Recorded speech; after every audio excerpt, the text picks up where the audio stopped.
একটা গল্প শুনবেন? এই গল্পতে আছে গোপন ভালোবাসা, রসের ঝড় আর নলেন গুড়ের রসগোল্লা। উইন্টার ছিল, ঠান্ডা হাওয়ার মাঝে বড় মাসি রান্না করছিলেন কিছু একটা, যেটা দেখেই আমার দাদার চোখটা ছোট হয়ে গেল আর পেটটা বড়।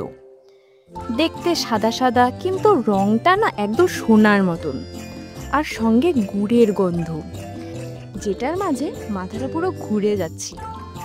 দাদা বলল, এটা কি দই? মা চেঁচালো, দই? ভুলে গেছস তুই? এটা হলো নলেন গুড়ের রসগোল্লা। তখন থেকেই দাদার নাম পড়ল রসগোল্লা ব্যক্তিত্ব।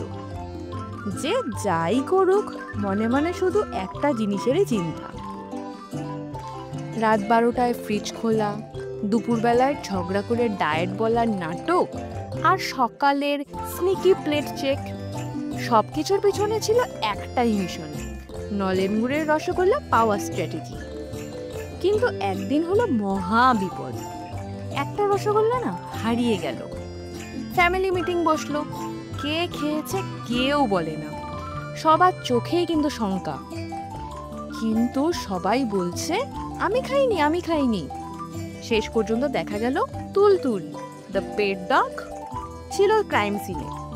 না, ও তো খায়নি, বাট ওই দিন থেকে ফ্রিজ দেখলেই ও একটা ভয় পেয়ে যাচ্ছিল।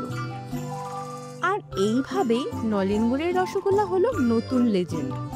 রান্না নয়, গল্প, গুড়ের মতন মিষ্টি আর সাসপেন্সের মতন মজা।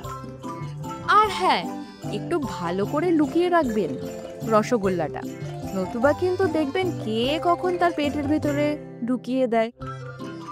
আমাদের এই গল্পগুলো ভালো লাগলে কিন্তু লোভনীয়কে অবশ্যই সাবস্ক্রাইব করতে হবে।